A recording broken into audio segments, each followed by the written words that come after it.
Finales de agosto de 1944. 06:15 horas.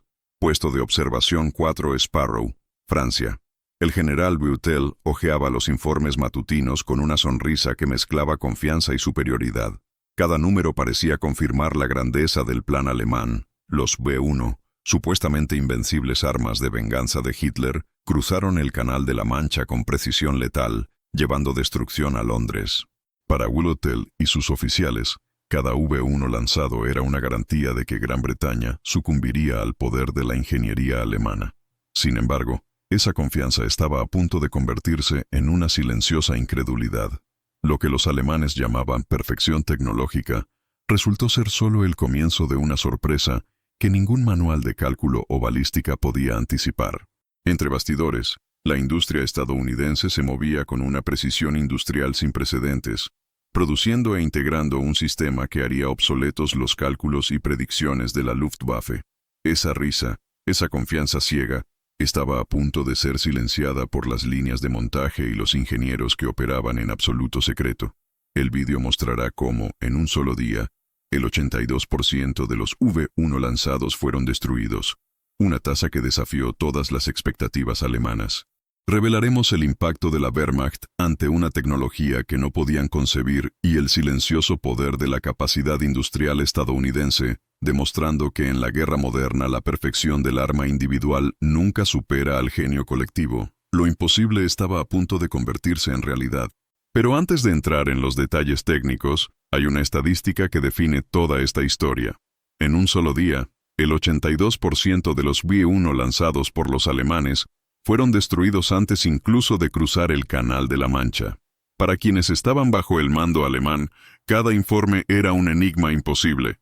Ningún cálculo, ningún artificio táctico podía explicar cómo sus armas, consideradas perfectas, desaparecieron ante sus propias observaciones. Estados Unidos produjo silenciosamente en masa fusibles que transformaban la artillería ordinaria en instrumentos de precisión casi sobrenatural, mientras Alemania seguía confiando en la fuerza bruta y la ingeniería aislada. Este contraste entre expectativa y realidad genera no solo sorpresa, sino una profunda ironía histórica. Lo que parecía invencible resultó vulnerable ante la logística y la creatividad colectiva. Si valoras la historia y la investigación detallada, por favor deja el like y suscríbete. Así, nuestro canal puede seguir revelando los secretos y las lecciones ocultas detrás de los números que cambiaron el curso de la guerra. El verano de 1944 trajo una escena de tensión casi palpable para los observadores alemanes frente a la costa de Francia.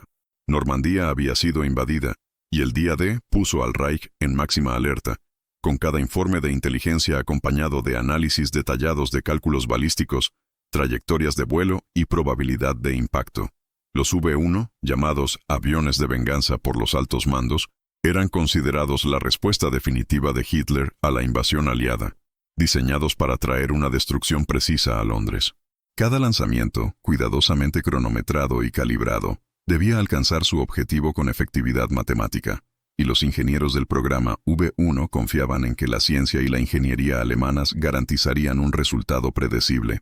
Sin embargo, lo que no sabían era que, al otro lado del Canal de la Mancha, un esfuerzo industrial silencioso y masivo convirtió las expectativas en una frustración absoluta.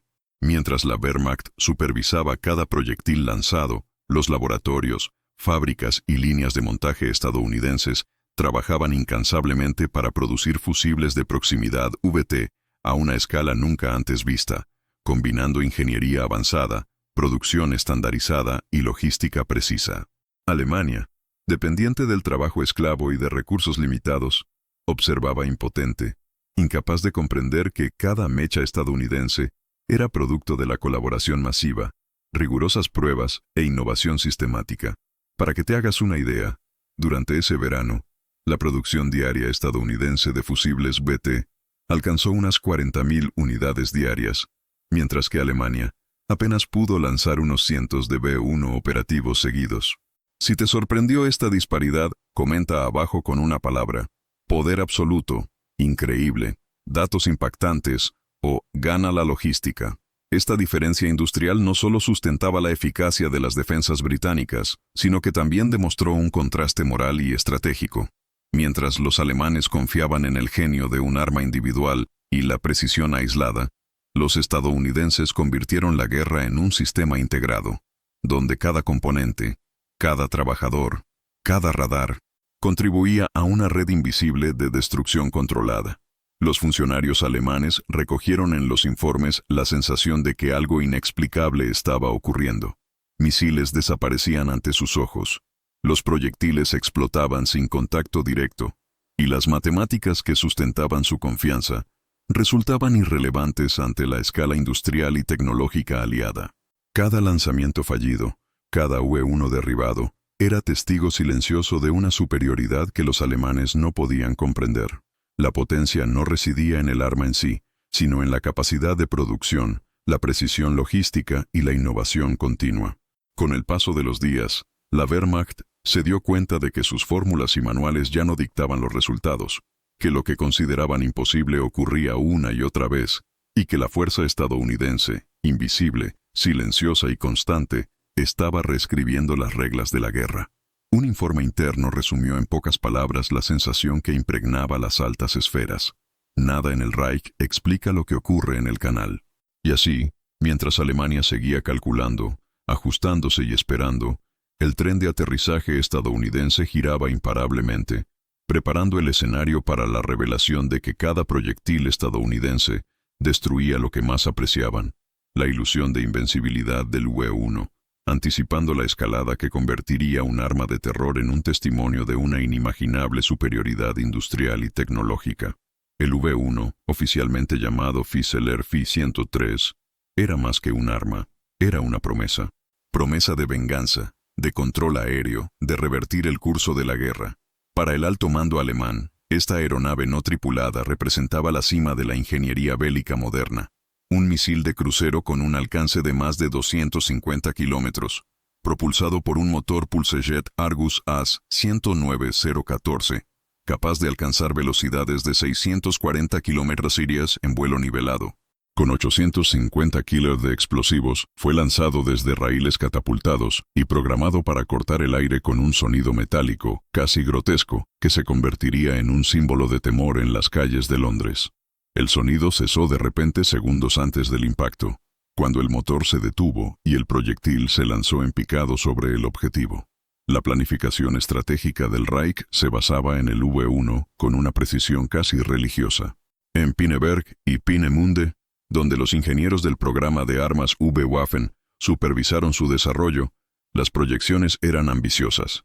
Se creía que, con una tasa de éxito de solo el 25%, la V-1 podría causar más daños a la capital británica que toda la campaña aérea de la Luftwaffe entre 1940 y 1941.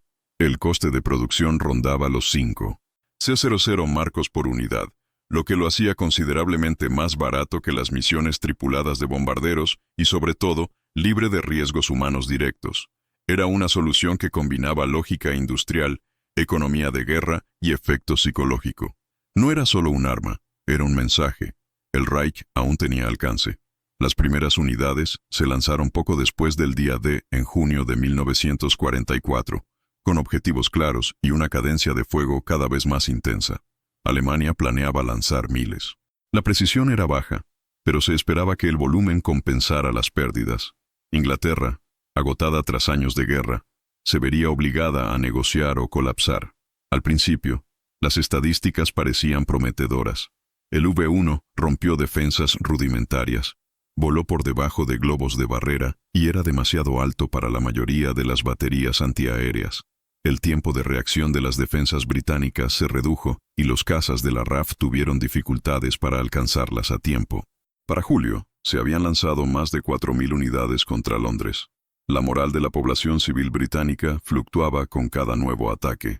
Los ingenieros alemanes en Peenemünde y los comandantes del regimiento Flak 157 seguían los informes con entusiasmo. Seguía sin tener motivo para preocuparse. Se consideraba prácticamente imposible interceptar el arma por medios convencionales. La lógica era clara y matemática.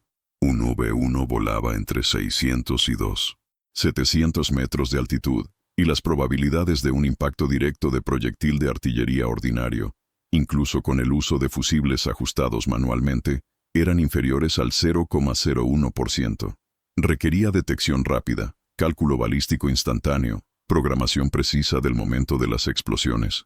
Y sin embargo, solo una de cada 10.000 granadas impactaba realmente en un V1.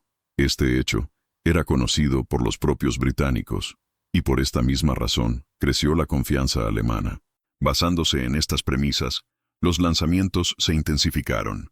Cada día, decenas, a veces cientos, de V1 arrasaban los cielos hacia Inglaterra.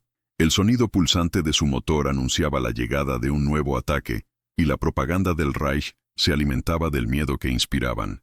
El V1 se convirtió no solo en un arma, sino en un símbolo de persistencia, de un Reich que aún era capaz de llegar al corazón del enemigo. Y, de hecho, en los primeros días, la efectividad era tangible. Se destruyeron estructuras, se dañaron ferrocarriles, murieron civiles. Para la maquinaria bélica alemana, los números eran satisfactorios. Sin embargo, algo empezó a cambiar. Poco a poco, casi imperceptiblemente, comenzaron a informarse de que las conchas caían con más frecuencia antes de que llegaran a Londres. Observadores costeros en Francia y Bélgica registraron explosiones prematuras, V1 derribados por baterías que antes se consideraban ineficaces. Al principio se sospechaba fallos de fabricación o sabotaje interno. Se repitieron las pruebas, se reevaluaron los números, pero no hubo ningún error técnico. Los lanzamientos fueron perfectos. El problema no eran los V1, sino lo que les esperaba al otro lado. Los generales alemanes no lo sabían, pero estaban a punto de enfrentarse a algo que ninguno de ellos había previsto. No era una táctica aérea nueva, ni un modelo británico de caza revolucionario. Era algo que se movía silenciosamente, oculto dentro de proyectiles estadounidenses, fusionado con la artillería con tanta precisión que, incluso tras decenas de enfrentamientos, aún no había sido identificado, y eso fue solo el principio.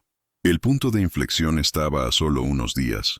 Pronto, los informes dejarían de ser solo incómodos, se volverían alarmantes, y el arma de la que dependían tanto, la joya tecnológica de Alemania, en 1944, empezaría a caer del cielo con una frecuencia que nadie, ni siquiera los ingenieros más escépticos del Reich, podría explicar.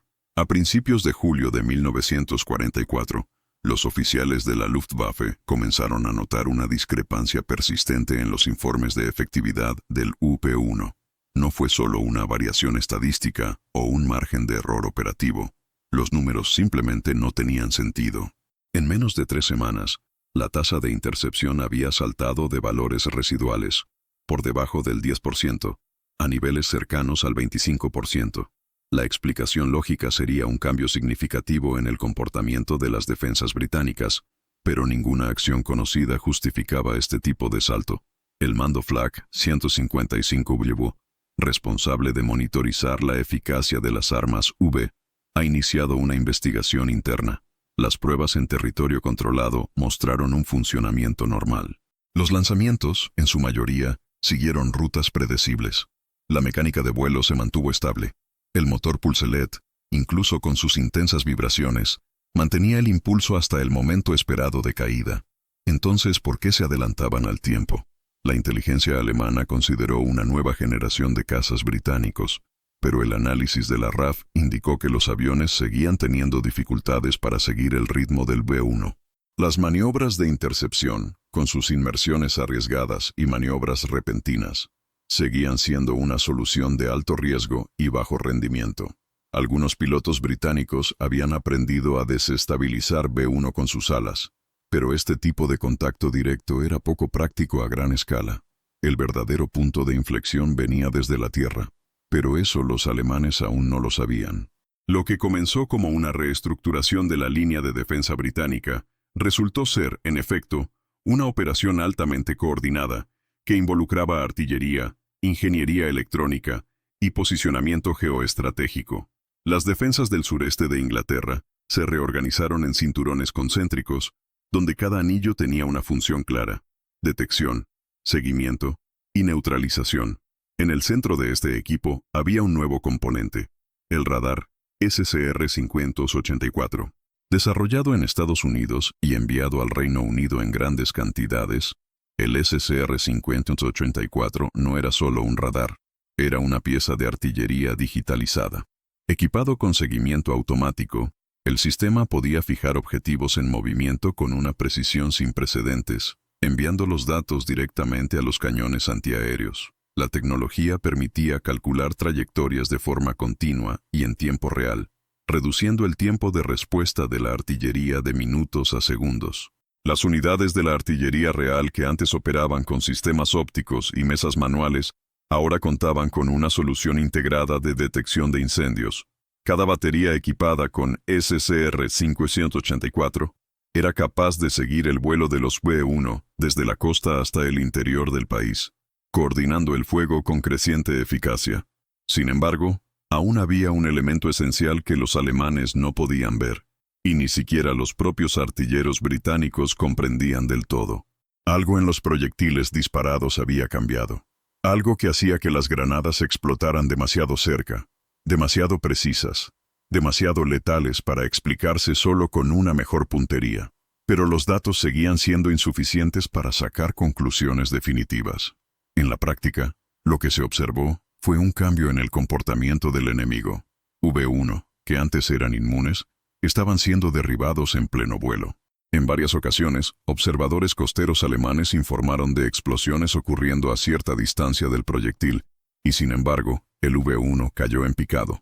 Para los ingenieros formados en los principios de la balística clásica, esto era ilógico.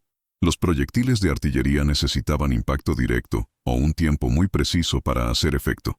La idea de explosiones controladas a distancia, disparadas basándose en la proximidad, se consideraba inviable. Una fantasía técnica.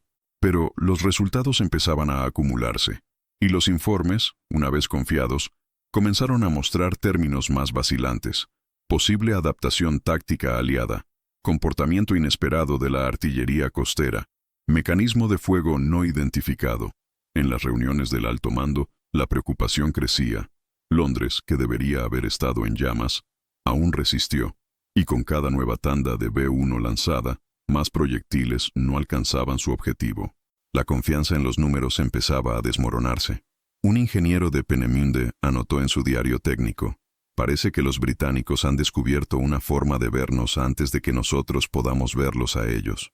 Era una frase extraña, casi poética, pero reflejaba la creciente sensación de impotencia. Los sistemas alemanes seguían basándose en la idea de superioridad de las máquinas. El V-1, como objeto técnico, era impecable.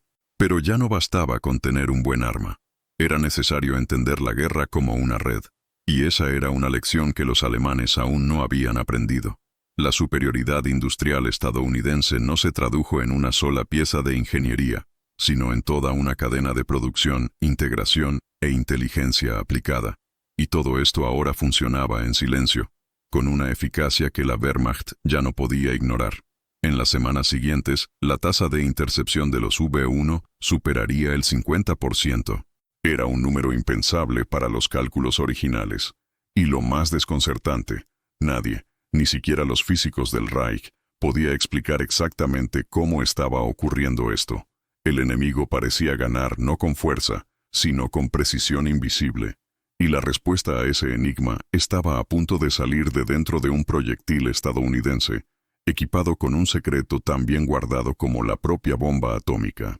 A medida que avanzaba julio, los informes que llegaban al cuartel general del regimiento Flak 155W en Château d'Eau se volvieron cada vez más difíciles de justificar. Las matemáticas alemanas, antes inquebrantables, empezaron a flaquear ante un patrón que se repetía con cruel precisión. V-1 cayendo antes de cruzar la costa inglesa, explotando en el aire sin ningún signo visual de impacto directo. Para los oficiales de artillería de la Luftwaffe, entrenados bajo la doctrina de superioridad técnica, esto era una agravia. Conocían los límites de la balística como si fueran leyes de la naturaleza, y según estos cálculos, un V-1 volando a 640 km/h, entre 600 y 2.700 metros de altitud, con una firma térmica mínima y trayectoria estable, era prácticamente imposible de derribar con proyectiles ordinarios. Incluso cuando los aliados usaban espoletas temporizadas, el tiempo medio de reacción de las baterías antiaéreas dejaba una ventana de combate de solo 20 a 30 segundos. La probabilidad de impacto directo era inferior al 0,01%. Las granadas explotaron en el vacío, y aún así, los V-1 siguieron cayendo.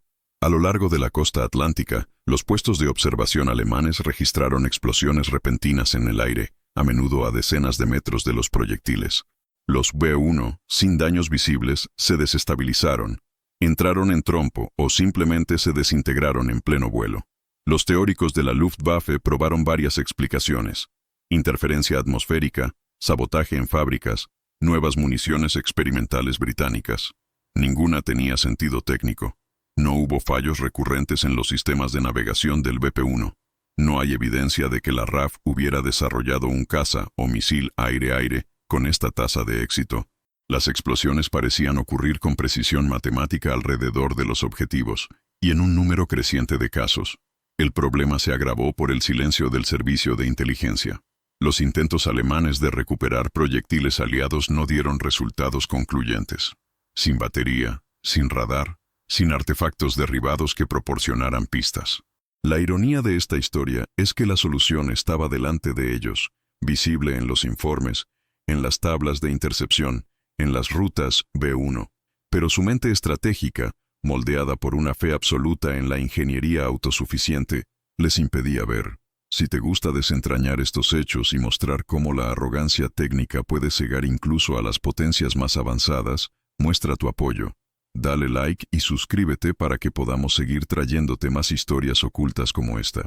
En Berlín, las reuniones empezaron a incluir la palabra anomalía con mayor frecuencia, y entre los oficiales del alto mando, había una creciente sensación inquietante de que algo fuera de escala estaba actuando en su contra, algo que no encajaba en ninguna ecuación conocida. A finales de julio, los informes comenzaron a utilizar términos como patrón recurrente de caída prevista y daños por proximidad. Pero nadie se atrevió a proponer formalmente que los aliados hubieran desarrollado un nuevo tipo de espoleta. Esto requeriría aceptar una hipótesis que ya había sido descartada años antes.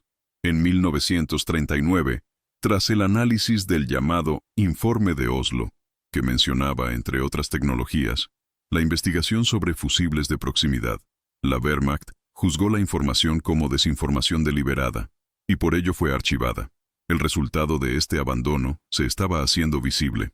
En cuestión de semanas, la tasa de intercepciones saltaría del 25% a más del 60%, sin cambios visibles en las tácticas británicas. Los funcionarios alemanes, que hasta entonces se habían basado plenamente en la supremacía de sus cálculos, empezaron a cuestionar la base misma del programa B1. Ya no era una cuestión de precisión, sino de supervivencia táctica. La confianza técnica de la Luftwaffe se estaba erosionando no por la innovación visible, sino por una absoluta ausencia de respuesta. Y lo que más les molestaba era esto: el enemigo parecía saber algo que ellos no. Uno de los ingenieros superiores de Peenemünde registró en agosto una frase que traducía el espíritu de la derrota inminente. Hemos construido el arma perfecta para una guerra que ya no existe. Pero lo que aún no sabían era que el arma perfecta ya no era suficiente, porque al otro lado, cada proyectil aliado llevaba dentro un secreto tan bien guardado como fatal, y ese secreto estaba a punto de ser revelado. Durante agosto de 1944, las reacciones dentro del alto mando alemán evolucionaron de una confianza silenciosa a un visible descontento. El regimiento Flak 155 AW, hasta entonces seguro de la eficacia de las bombas voladoras V1, comenzó a recibir informes diarios de pérdidas crecientes. Los V1 estaban siendo derribados antes de alcanzar sus objetivos, y los números, incluso tras múltiples revisiones, no dejaban margen de interpretación. La tasa de intercepción había superado el 60%. Ya no era un problema aislado ni un fenómeno meteorológico aislado. Era estándar, recurrente, implacable. En respuesta, el Reich intentó adaptarse. Cambiaron los horarios de lanzamiento, buscando la oscuridad del amanecer.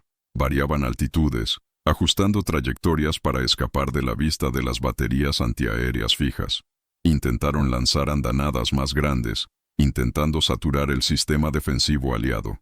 Ninguno de estos intentos resultó en una mejora significativa.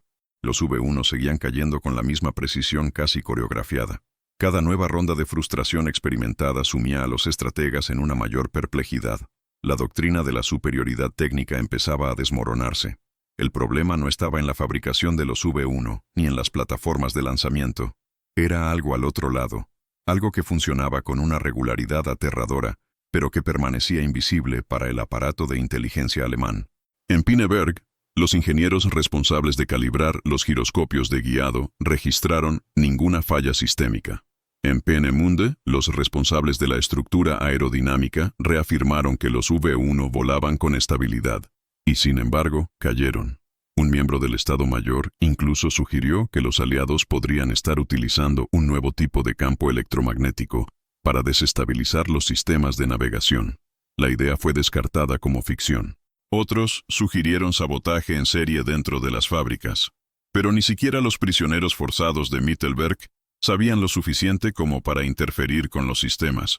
La realidad era más sencilla y más humillante. Al otro lado del Atlántico, la producción industrial estadounidense funcionaba a un ritmo de guerra total. Cada día, decenas de miles de fusibles de proximidad VT salían de fábricas en Cincinnati, Nueva Jersey, Massachusetts. Fueron probados, empaquetados, distribuidos en compartimentos sellados, luego en buques de carga, y finalmente integraron proyectiles destinados a la línea de defensa británica. Todo ello con un control estricto, compartimentación total y logística tan precisa como el propio producto. Y este producto, una innovación electrónica del tamaño de una bombilla, estaba reescribiendo las reglas de la guerra sin que los alemanes se dieran cuenta. La frustración alemana estalló en informes. Uno de ellos, interceptado tras la guerra, firmado por uno de los ingenieros del mando técnico de artillería, dijo: cambiamos vectores, ajustamos velocidades, redibujamos trayectorias. Nada cambia el número de pérdidas. Es como si hubiera una inteligencia invisible al otro lado, prediciendo cada movimiento. La frase fue citada posteriormente en estudios aliados como símbolo del colapso ideológico alemán. La incapacidad de aceptar que estaban siendo superados por un sistema que combinaba tecnología y producción de forma coordinada. El V1 ya no era la amenaza que habían proyectado. Ahora era el símbolo de una doctrina rota. La creencia en la supremacía del arma única, en la solución definitiva, se derrumbó ante una respuesta invisible, producida por miles de trabajadores estadounidenses que ni siquiera sabían a qué estaban ayudando a derrotar. Mientras los alemanes ajustaban los mecanismos, los aliados disparaban soluciones en serie. La guerra estaba cambiando, pero el Reich seguía insistiendo en luchar con el pensamiento del pasado. El general Max Wachtel, comandante de la ofensiva B1, fue interrogado años después sobre la razón del fracaso. Él respondió: pensábamos que teníamos ventaja del tiempo, las matemáticas y el miedo, pero olvidamos que el otro bando tenía lo que no podíamos calcular: la escala. Esa respuesta, pronunciada en voz baja a un oficial británico tras la rendición, resume lo que estaba a punto de revelarse. Porque el secreto que derribó a los V1 ya estaba ahí, dentro de cada proyectil disparado por los británicos, y finalmente empezaría a descubrirse, mientras los estrategas alemanes se ahogaban en informes confusos, intentando entender por qué sus V1 fueron derribados en números cada vez más absurdos. Al otro lado del Atlántico la realidad era mucho menos misteriosa. En Estados Unidos, la respuesta al colapso de la ofensiva alemana no se forjaba en un solo laboratorio secreto, sino en cientos de fábricas, centros de investigación y líneas de montaje que operaban al máximo ritmo industrial.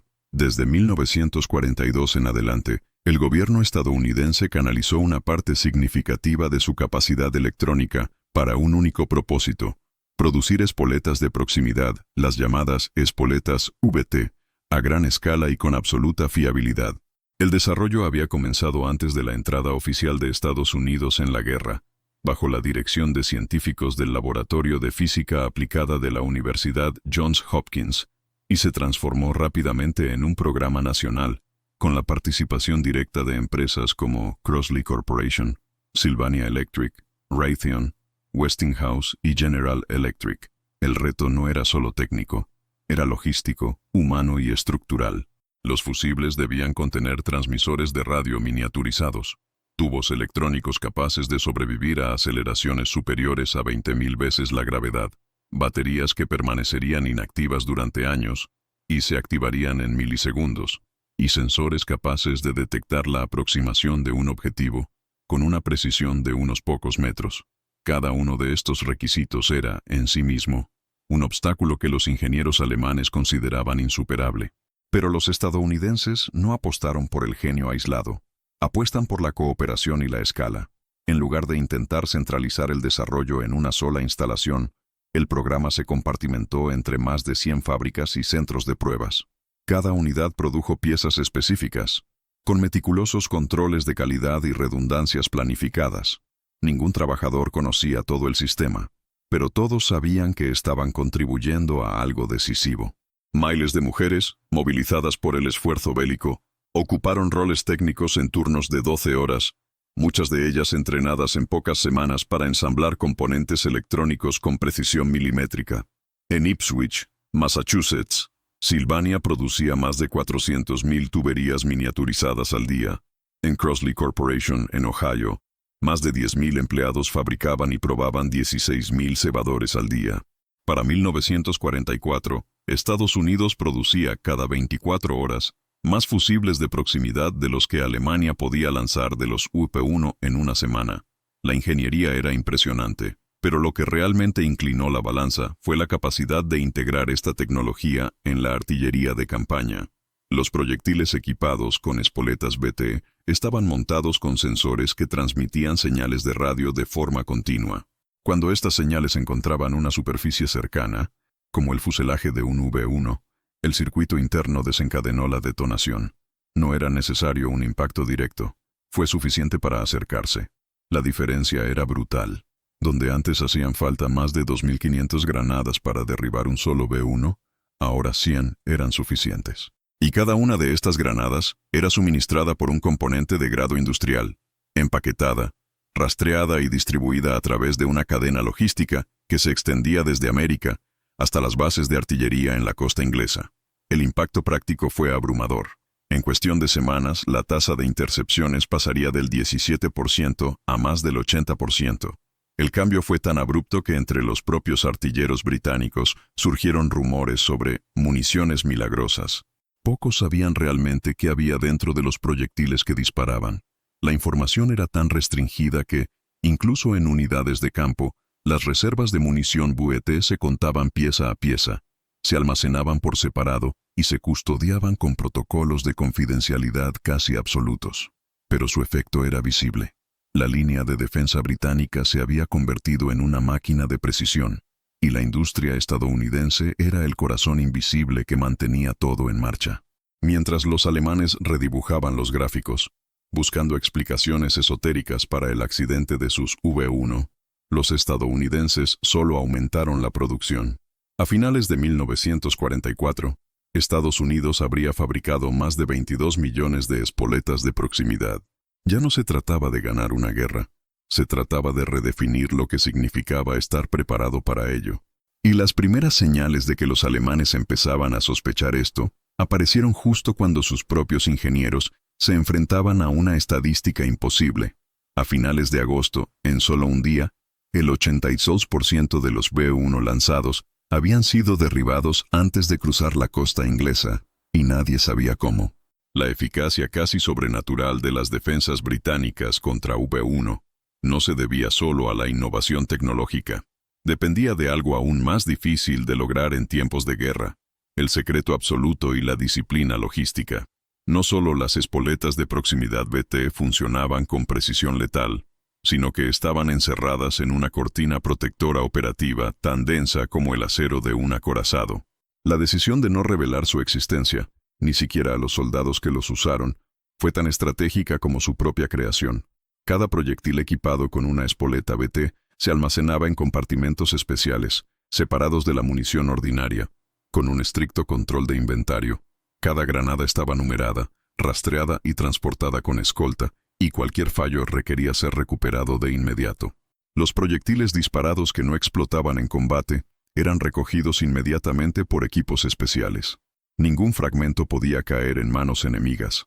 Los regimientos de artillería real y de la RAF, reubicados en la costa sur de Inglaterra, recibieron órdenes claras: no cuestionar el funcionamiento de la nueva munición especial y mantener un control absoluto sobre el número de disparos. Los operadores de baterías solo sabían lo necesario, y así era como debía ser. El riesgo era evidente. Si los alemanes recuperaban un solo fusible intacto, todo el esfuerzo podría verse comprometido. Por ello, los cinturones de defensa se instalaron deliberadamente en regiones donde los proyectiles caídos caerían al mar, y no en suelos accesibles para el enemigo. No se pudieron capturar piezas. La seguridad era tan estricta que los propios comandantes aliados se vieron obligados a limitar el uso de la mecha en otros frentes. Incluso ante el avance en el continente, los VT no estuvieron disponibles para la artillería terrestre hasta finales de 1944, un retraso calculado que costó vidas en el frente, pero garantizó el secreto. En el Canal de la Mancha, las patrullas navales tenían la única función de recuperar fragmentos antes de que la marea los llevara a la Francia ocupada. La doctrina aliada entendía que el secreto de la tecnología era tan valioso como su eficacia. En contraste, Alemania tuvo dificultades para mantener la consistencia de su producción. Bajo bombardeos constantes, con trabajo forzado, escasez de materiales y una cadena logística fracturada, la estructura del Reich se basaba en la improvisación. Aunque los estadounidenses compartían el secreto en más de 100 fábricas, con cada unidad conociendo solo su parte, los alemanes centralizaron sus esfuerzos en instalaciones subterráneas como Mittelberg, y aún así no lograron mantener la calidad. Para 1944, Estados Unidos producía más de 40.000 fusibles VT al día. Alemania, en el pico de la producción del V1, apenas podía lanzar 150 unidades al día, con tasas de fallo muy altas. Una estadística poco conocida, pero brutal en su claridad. La producción estadounidense de fusibles de proximidad superó, en menos de una semana, toda la producción alemana de V1 en un mes. Si esta diferencia de escala te impresiona, comenta abajo con poder absoluto, increíble, datos impactantes o gana la logística. Esto era exactamente lo que los alemanes no podían concebir. La ingeniería aliada no solo funcionaba a gran escala, y más que eso, funcionaba en la oscuridad, bajo un silencio absoluto, como un engranaje fantasma. Cuando la artillería británica disparaba, lo hacía con munición que parecía ordinaria. Pero con cada explosión en el aire, cada V1 cayendo sin explicación visible, una nueva capa de pánico se asentaba en los centros de mando del Reich. El general Max Wachtel, responsable de toda la ofensiva de la V1, incluso declaró en un memorando interno que los británicos parecen haber desarrollado algún tipo de munición inteligente o táctica de saturación invisible. Esta frase, ambigua y desesperada, revela el momento exacto en que Alemania empezó a darse cuenta de que no solo se enfrentaba a balas, se enfrentaba a todo un sistema, y el sistema estaba a punto de alcanzar su punto máximo, porque la semana siguiente, en solo un día, el 82% de los V1 lanzados fueron derribados en el aire, y los alemanes, incluso mirando directamente al cielo, seguían sin tener ni idea de lo que estaba ocurriendo. En las últimas semanas de agosto de 1944, los mapas en los escritorios de los centros de mando de la Luftwaffe parecían ya no estar al día con la realidad. Líneas de trayectoria, estimaciones de impacto, zonas defensivas de silencio. Todo lo que antes funcionaba con previsibilidad matemática, empezó a distorsionarse bajo el peso de un nuevo patrón. V1s derribados en ruta, no hacia abajo. Destruidos en secuencia, no en lugares aislados. Lo que antes eran fluctuaciones se ha convertido en tendencias. En lugar de oscilaciones del 15 y 20%, los informes comenzaron a registrar caídas sistemáticas de más del 60% de los proyectiles antes de cruzar la costa británica. El patrón era alarmantemente eficiente. Los V1 se lanzaban en diferentes momentos, con ligeras variaciones de altitud, en salvas simultáneas, y aún así, los resultados eran casi idénticos. Era como si Gran Bretaña hubiera instalado una cortina invisible sobre sus costas, una zona de muerte silenciosa que reaccionaba con precisión quirúrgica. Para los oficiales de inteligencia técnica alemanes, la situación se volvió insostenible. Comenzaron a cruzar datos entre diferentes frentes, buscando identificar fallos repetidos, cambio climático o nuevas tácticas defensivas, pero nada tenía sentido. El sistema de defensa británico parecía operar con una adaptabilidad que la doctrina alemana no reconocía como posible. No se habían avistado nuevos aviones. No se habían recuperado artefactos exóticos. Aún así, algo estaba pasando. Algo que lanzaba proyectiles a una distancia segura, antes del impacto, y con una regularidad estadística que los cálculos alemanes nunca podían predecir. Entre los ingenieros de Peenemünde comenzaron a circular teorías más audaces. Uno sugería que los británicos estaban usando algún tipo de radar de microprecisión para guiar el fuego de artillería con control automático. Otro sugirió que los disparos eran comandados por el sonido, un intento de explicar de forma improvisada la sincronía entre los V1 y las explosiones en el aire. Ninguna teoría se sostuvo más de 2 días. Las observaciones costeras por parte alemana avivaron aún más el misterio. Era posible ver a los V1 rodeados por ráfagas de fuego antiaéreo, pero las explosiones ocurrieron sin contacto visible. No hubo impacto, no hubo colisión, solo un acercamiento, seguido de una explosión, y entonces el proyectil cayó en picado, como si hubiera sido alcanzado por una fuerza invisible. El silencio técnico, sumado a la velocidad de los fallos, comenzó a erosionar la moral de la operación. Y fue en este entorno cuando, en la última semana de agosto, la curva de intercepciones alcanzó su punto más alto. El 24 de agosto se lanzaron 97 V1 con destino al sureste de Inglaterra. De estos, solo 17 cruzaron la costa. El resto fue derribado en pleno vuelo, la mayoría a decenas de kilómetros de Londres, aún sobre el Canal de la Mancha. Los radares aliados registraron interceptaciones en tiempo real, con éxito en más del 80% de los intentos. Pero los alemanes solo vieron cómo los puntos desaparecían de los mapas. Para Max Wachtel y sus oficiales, eso fue el fin de la lógica. No sabían qué más luchar. La Luftwaffe, que se enorgullecía de su doctrina técnica y de su superioridad teórica, vio ahora cómo su arma más prometedora se desintegraba ante algo que ni siquiera sabían cómo nombrar. La perplejidad era total. Y en ese preciso momento, cuando los V1 parecían caer con el simple toque del aire, el secreto estadounidense estaba listo para ser revelado. Porque lo que los alemanes llamaron una anomalía estadística fue en realidad el mayor avance en munición desde la invención del proyectil explosivo. Y había sido diseñado no solo para funcionar, sino para nunca ser descubierto. Hasta ahora. En la mañana del 25 de agosto de 1944, el general Max Wachtel se reunió con su Estado Mayor en el Château d'Eau. Sobre la mesa, una serie de gráficos estadísticos marcaba una curva descendente tan marcada como implacable. Las pérdidas de los V1 habían superado todos los límites aceptables. En tan solo una semana, más del 70% de los misiles lanzados habían sido derribados. Y en un solo día, el 82% ni siquiera sobrevoló Londres. Eso ya no era un fracaso. Fue una anulación. Wachtel, hasta entonces un firme defensor de la superioridad de la ingeniería alemana, observaba los informes con ojos fijos y la mandíbula tensa. Sus preguntas no encontraron respuesta. Los lanzamientos fueron técnicamente perfectos, los mecanismos intactos, los combustibles sin fallos, pero los resultados contradecían todos los principios que los manuales de la Luftwaffe consideraban absolutos. La confianza que antes era dogma se convirtió en duda. Las reuniones internas empezaron a adoptar un tono de crisis. Los responsables de inteligencia comenzaron a revisar todos los canales posibles. Informes previos, interceptaciones, comunicaciones aliadas. Nada explicaba lo que estaba ocurriendo.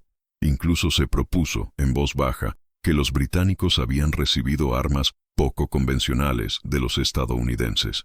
Pero nadie podía decir exactamente qué significaba eso. La idea de que la derrota la causara un arma que no podían ver, tocar ni estudiar era, para los alemanes, peor que la destrucción en sí. Fue humillante.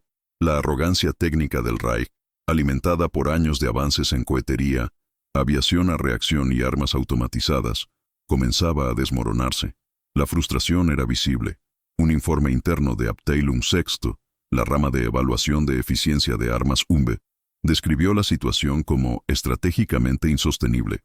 Según el documento, la relación coste-beneficio de la campaña de la OV-1 se revirtió en menos de 2 meses, debido a un factor de neutralización enemigo no identificado.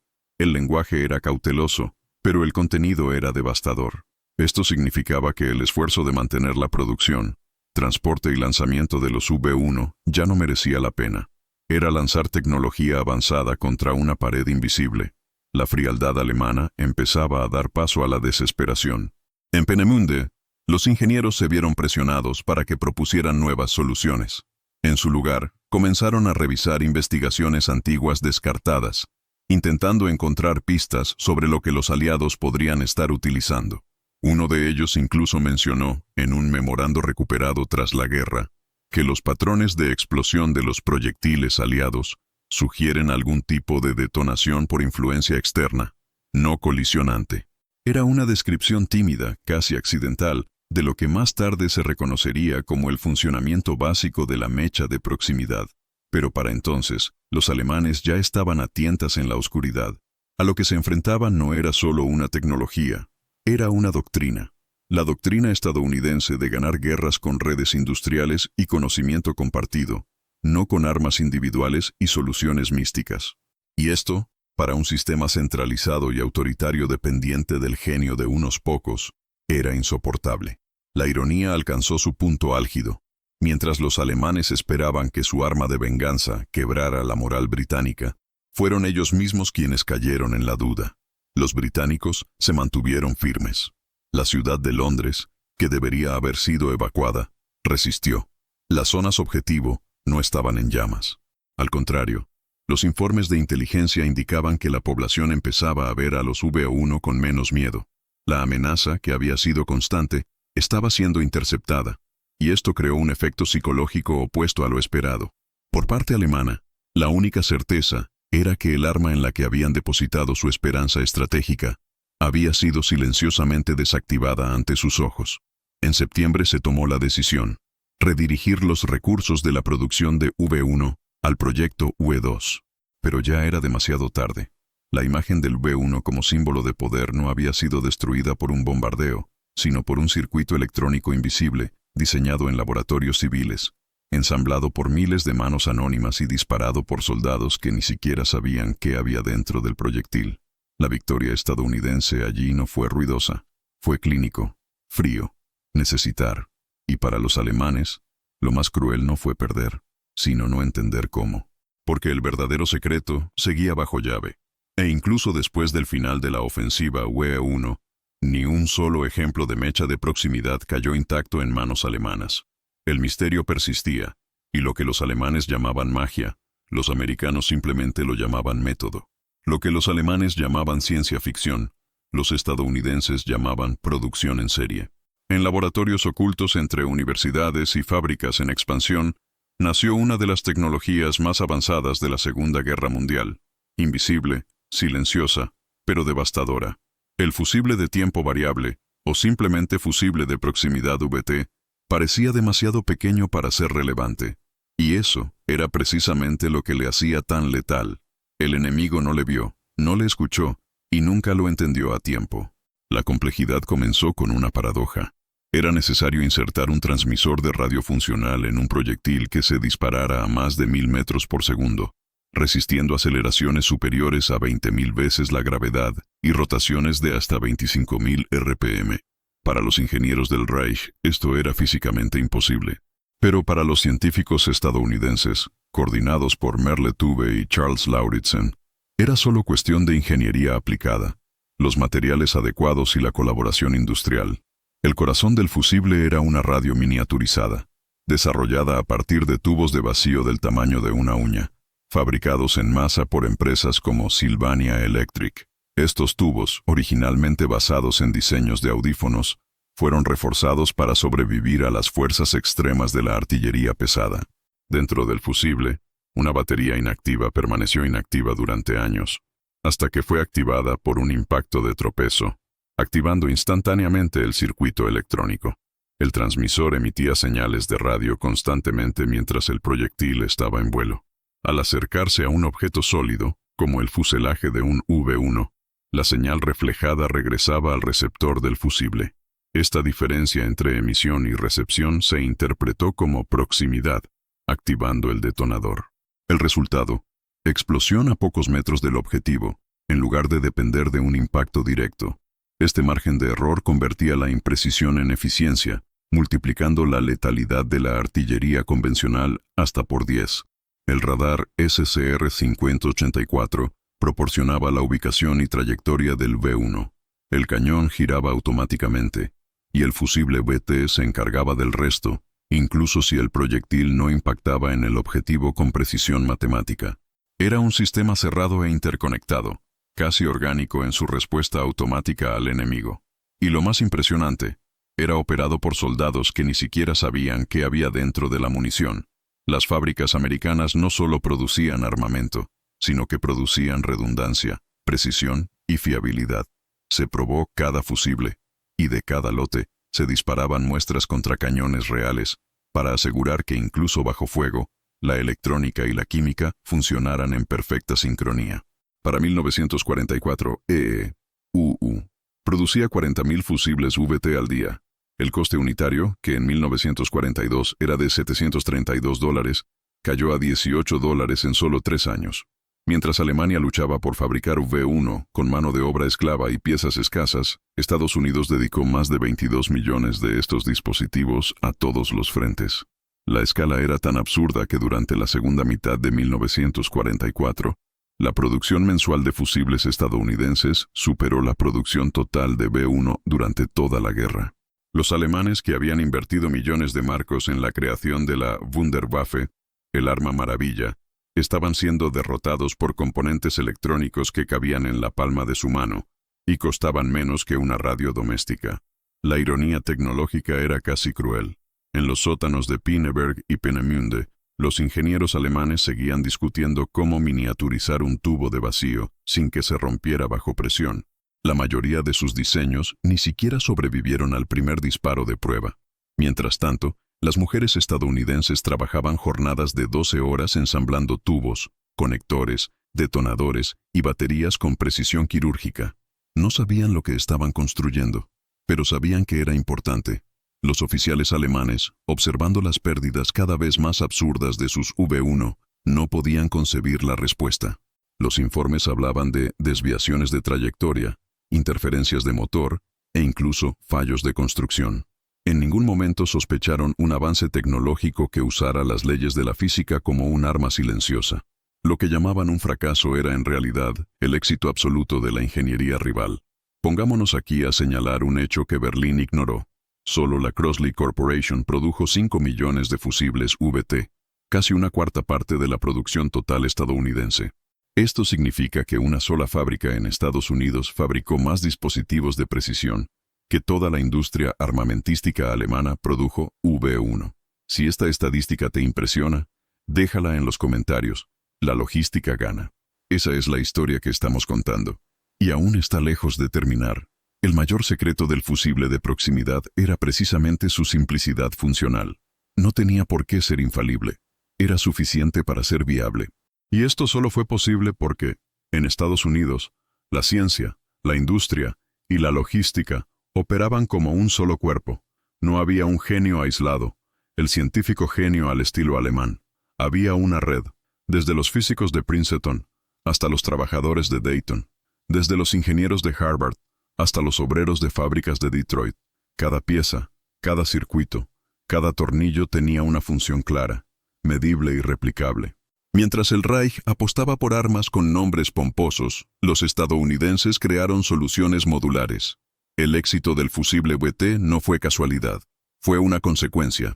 Fue un resultado directo de una cultura de cooperación científica y organización industrial que Alemania no podía, ni sabía, cómo imitar. La arrogancia del mando alemán, tan acostumbrado a subestimar el americanismo, se encontraba ahora ante algo que no podía categorizar. El enemigo no era visible, no estaba en el cielo, ni en los radares. Estaba dentro de la propia munición. Y para cuando ese secreto por fin empezara a entenderse, ya sería demasiado tarde, porque lo que los alemanes descubrieron a finales de agosto de 1944 fue más que un fracaso táctico. Fue el colapso de toda una doctrina. Y en el próximo capítulo, veremos cómo las reuniones de emergencia en la sede de Flak revelaron no solo desconcierto, sino una sospecha aún más humillante: sabotaje interno. Alemania, incapaz de aceptar su propia inferioridad técnica, comenzó a buscar traidores, Mientras tanto, al otro lado del canal, un dispositivo electrónico de $18 seguía haciendo historia, una explosión calculada a la vez. En el campo americano, lejos de los campos de batalla y del ruido de las bombas, miles de trabajadores cruzaron las puertas de fábricas rodeadas de secreto. Muchos no sabían exactamente qué estaban produciendo. Solo sabían que era vital, que cada pieza entregada podía salvar vidas al otro lado del Atlántico. En instalaciones como la Crossley Corporation en Ohio, las mujeres completaban turnos de 12 horas, ensamblando pequeños componentes con precisión quirúrgica. Algunos funcionaban bajo luz roja para preservar la sensibilidad de los ojos. Otros trabajaban bajo microscopios, soldando circuitos que se suponía debían soportar 20.000 veces la fuerza de gravedad. Lo que los ingenieros alemanes consideraban inalcanzable era, allí, la rutina diaria. Sylvania Electric, que fue fabricante de radios, convirtió toda su línea de producción para desarrollar tubos de vacío miniaturizados. En su apogeo, entregaba 400.000 unidades al día. Las baterías usadas en los disparadores necesitaban activarse instantáneamente tras años de almacenamiento y soportar condiciones extremas. Todo esto se hizo en serie, por manos anónimas, a un ritmo industrial. Fue una guerra ganada con destornilladores, soldadura y dedicación. A diferencia de las armas de venganza alemanas, producidas con trabajo forzado en cuevas y túneles bajo el Tercer Reich, las espoletas WT nacieron en líneas de montaje abiertas, impulsadas por ingenio voluntario. En 1944, solo Crossley produjo 16.000 fusibles al día.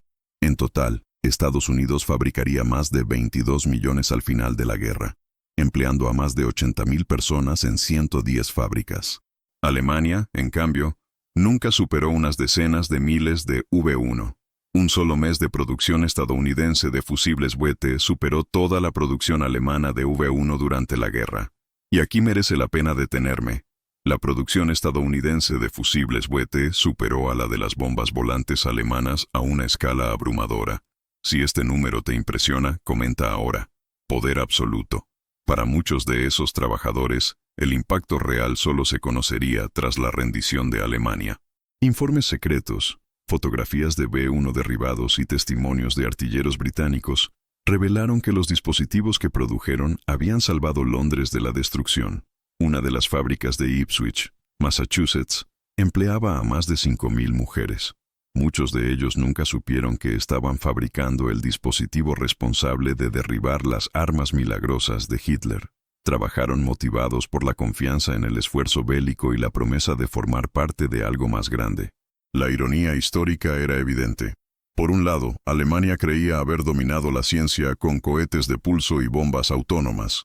Por otro, Estados Unidos respondió con electrónica invisible, creada por trabajadores civiles y multiplicada por una red de producción incomprensible para el alto mando alemán.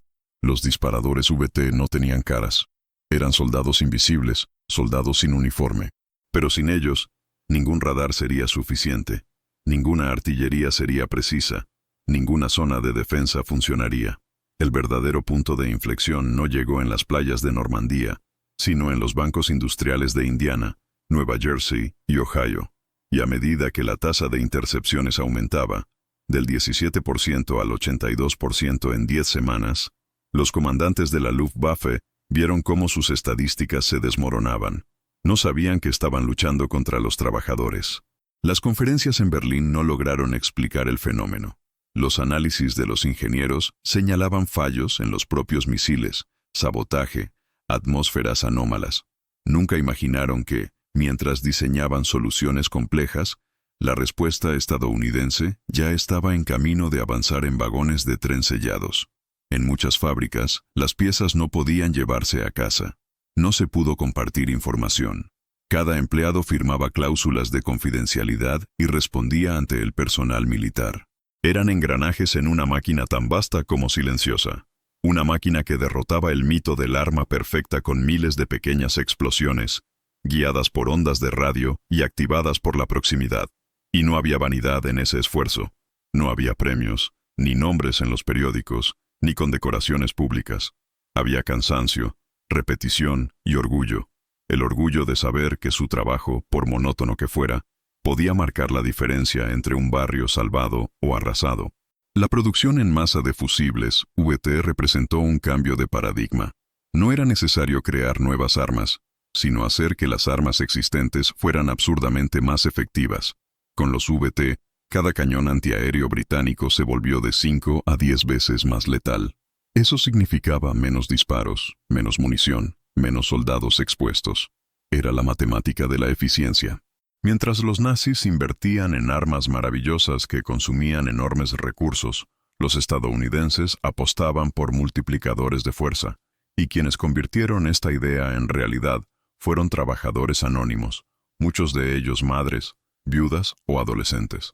A mediados del verano de 1944, cuando los Sub-V1 caían a gran velocidad sobre el canal, fueron las manos de estos trabajadores las que indirectamente apretaron el gatillo de la victoria. Cada señal de radio emitida por un fusible VT recordaba que la guerra no se ganaba solo con valentía en el frente, sino con precisión en las fábricas. E incluso cuando los ingenieros de la Luftwaffe empezaron a sospechar algo, ya era demasiado tarde. La red de producción estadounidense era tan vasta, tan descentralizada, que ningún plan de sabotaje o espionaje podía siquiera rascar la superficie. Los alemanes nunca supieron quién fabricó los dispositivos que destruyeron sus bombas. E incluso cuando capturaron depósitos de municiones estadounidenses durante la batalla de las Ardenas, no reconocieron lo que tenían en sus manos. El secreto permaneció intacto.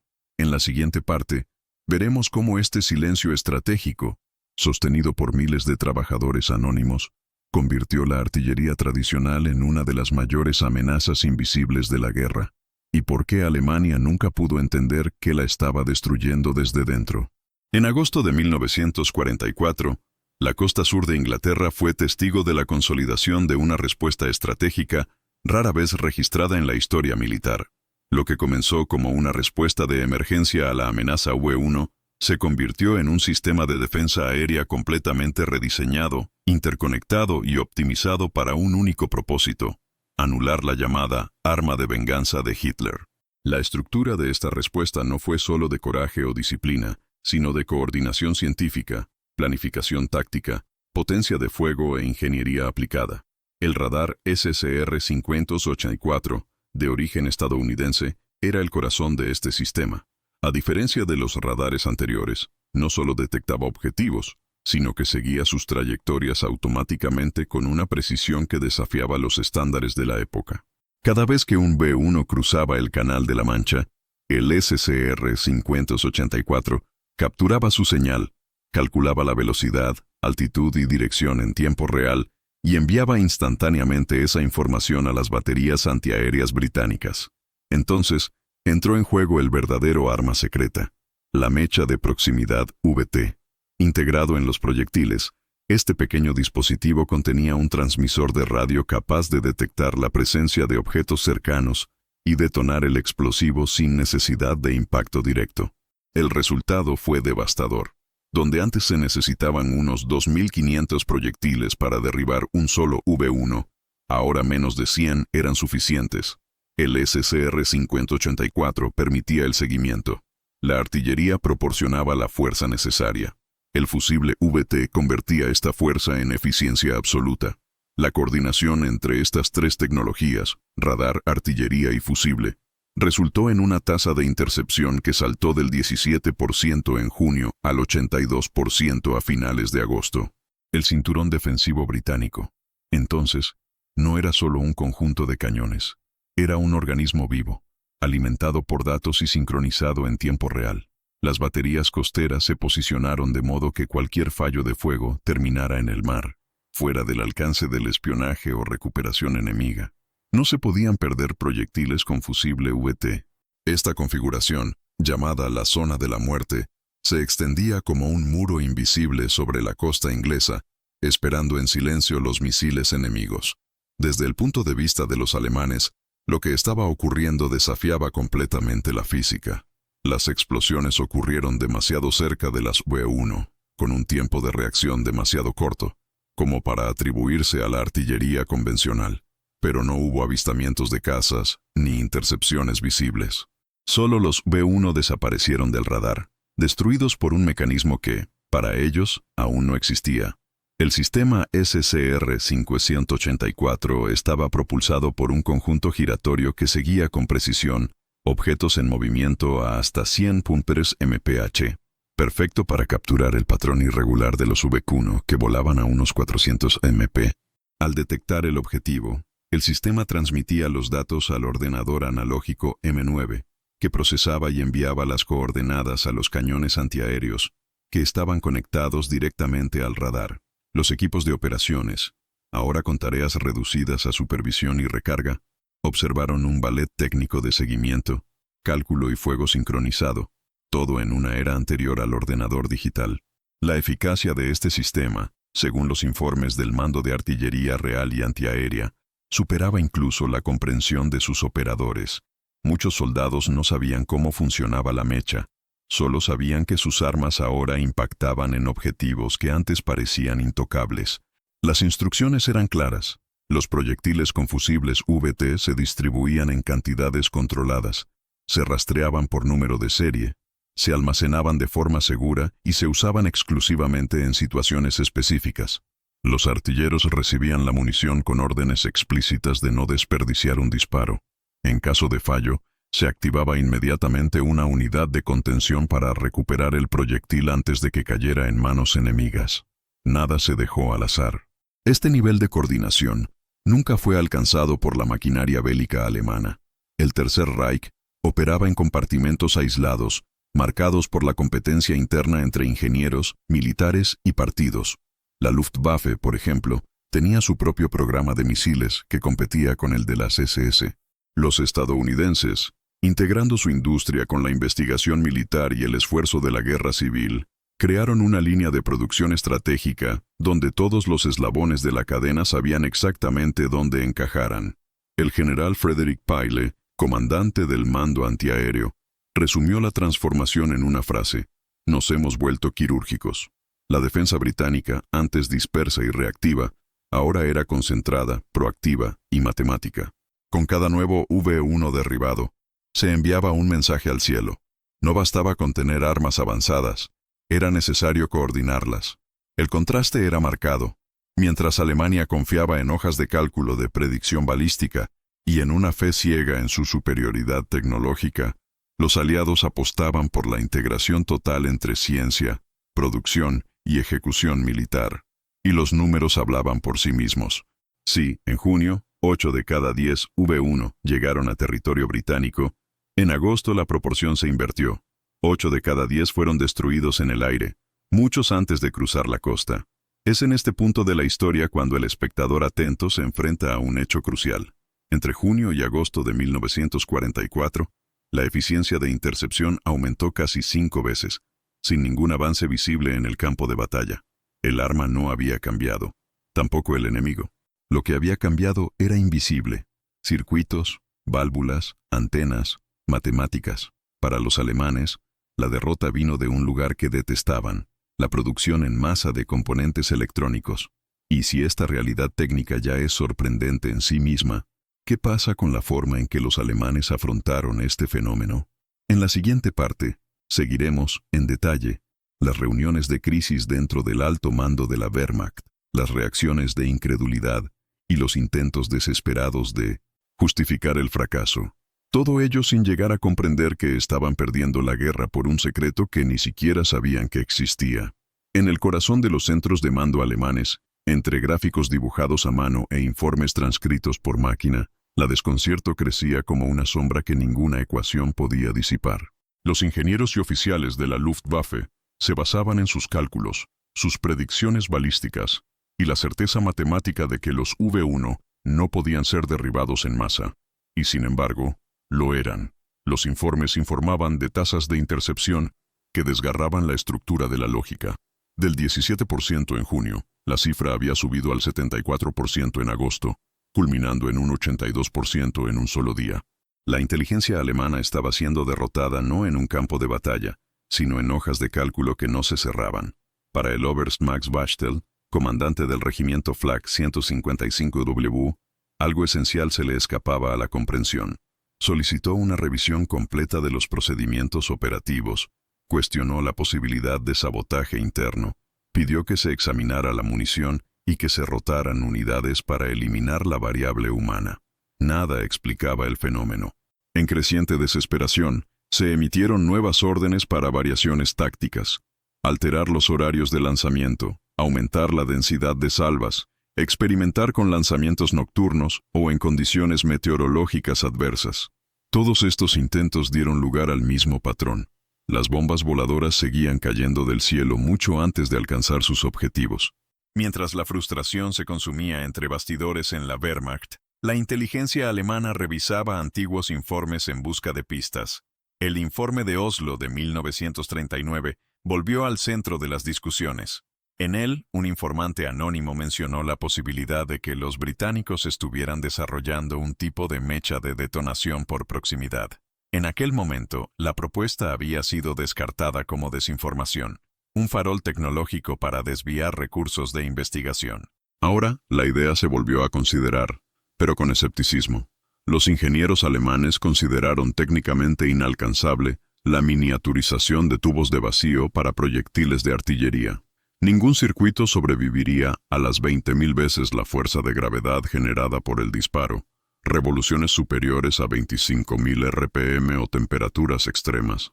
Lo habían intentado. A lo largo de la guerra se habían llevado a cabo más de 30 diseños experimentales de fusibles de proximidad, todos defectuosos y todos abandonados. Las limitaciones técnicas eran insuperables para una Alemania cuya industria electrónica, aunque avanzada, no operaba a la escala o segmentación del modelo estadounidense.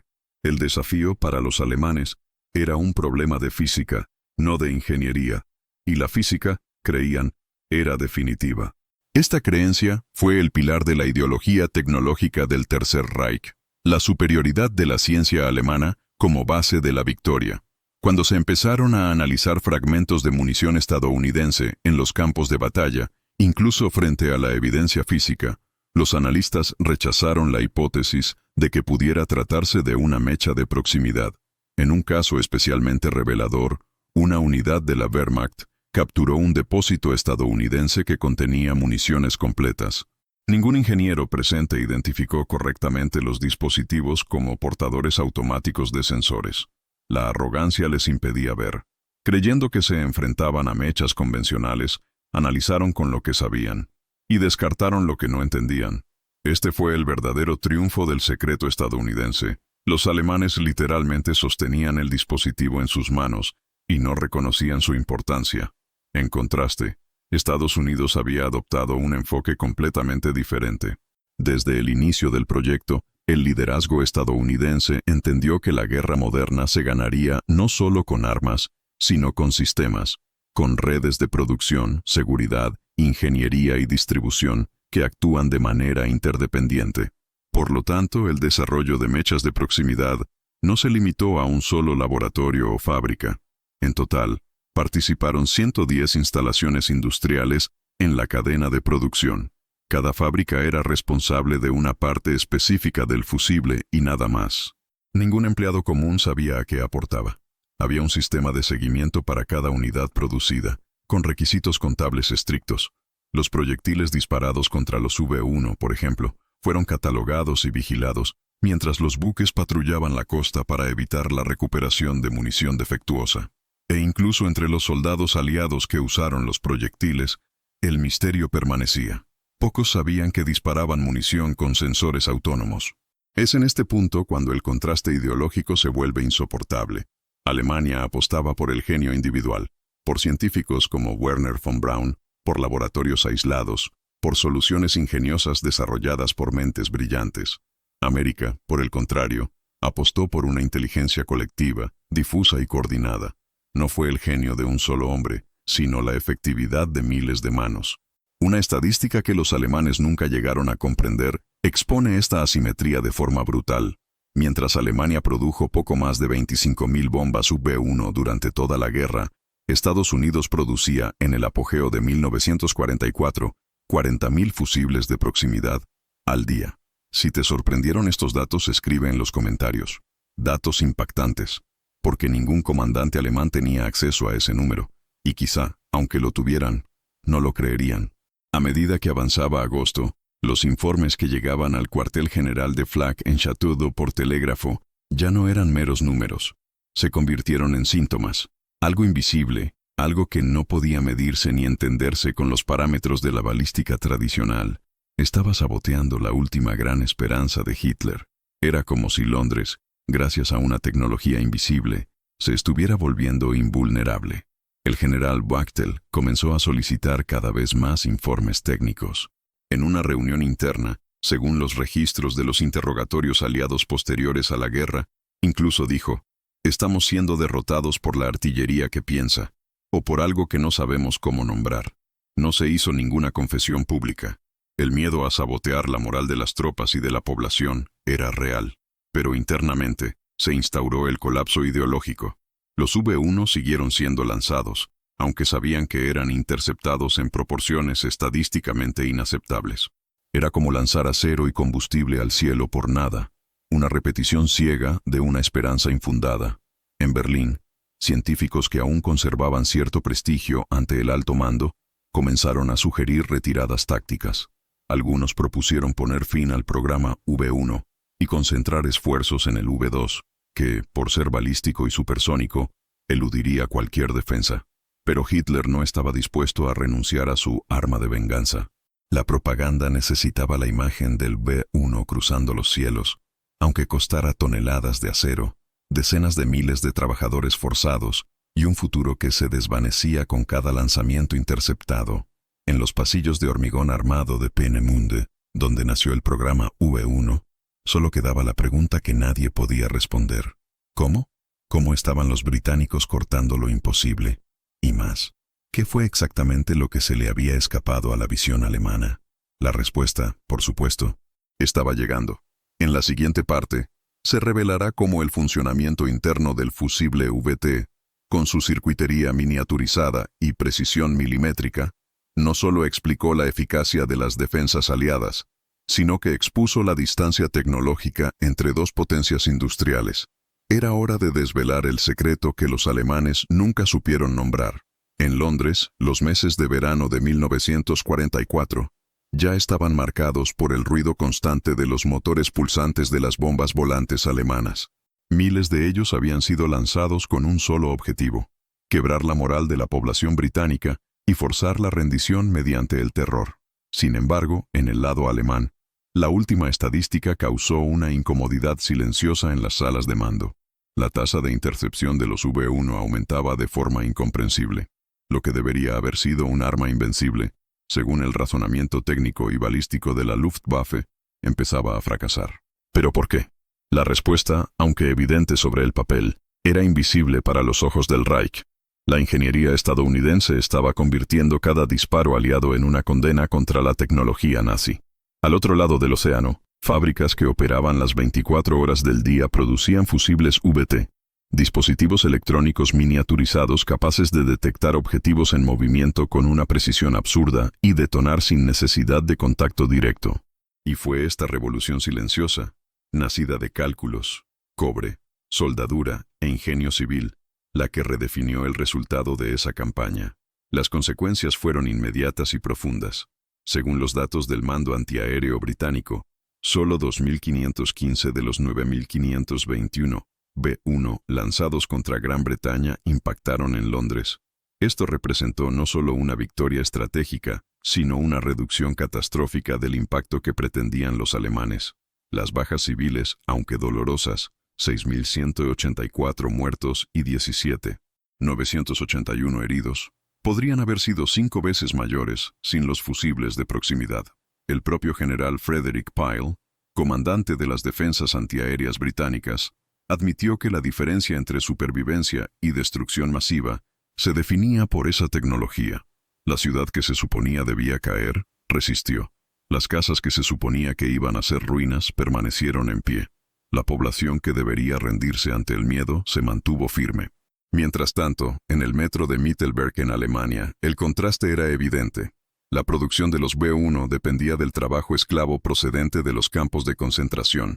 Decenas de miles de prisioneros fueron sometidos a condiciones subhumanas, construyendo las armas que Hitler soñaba lanzar en cantidades suficientes para destruir Londres. Muchos murieron incluso antes de que se completaran los primeros misiles. Y, irónicamente, quienes lograron completar el ciclo de producción entregaron armas que nunca cumplirían su función. La moral nazi, basada en la brutalidad y la creencia en la superioridad tecnológica del Reich, fue deshecha por los trabajadores libres en las líneas de montaje industrial estadounidense. Por cada V1 derribado por una mecha VT, una parte de la narrativa alemana se derrumbaba. En este momento de la historia, la ironía es imposible de ignorar. Por un lado, científicos estadounidenses desarrollaron tubos de vacío que resistían 20.000 veces la fuerza de gravedad, soportaban temperaturas extremas y mantenían su integridad funcional tras años de almacenamiento. Por otro, oficiales alemanes revisaban en vano manuales balísticos, tratando de entender cómo armas que no podían ser interceptadas caían en masa sobre el Canal de la Mancha. La verdad era demasiado dolorosa para admitirla. Lo que los alemanes llamaban imposible, los estadounidenses producían miles al día. Y si esto te sorprende, considera esto. Solo Crossley Corporation fabricó más de 5 millones de fusibles VT, una producción que por sí sola superó la cantidad total de V1 lanzada por Hitler durante la guerra. Si este número te sorprende, comenta abajo. La logística gana. En el campo de la ética, la disparidad era aún más evidente. Los trabajadores de las fábricas estadounidenses, muchos de ellos mujeres, no sabían exactamente qué estaban montando, recibían instrucciones fragmentadas, se encargaban de detalles técnicos minúsculos y hacían largas jornadas sin llegar a ver el resultado final. Pero el impacto de su esfuerzo fue gigantesco. Cada pieza soldada, cada circuito ensamblado, cada fusible calibrado salvó decenas de vidas al otro lado del océano. Fue la victoria de la ingeniería civil sobre el esfuerzo militarizado. La victoria de quienes trabajaron por convicción, no por coacción. Desde el punto de vista logístico, la implementación de fusibles VT fue una operación magistral.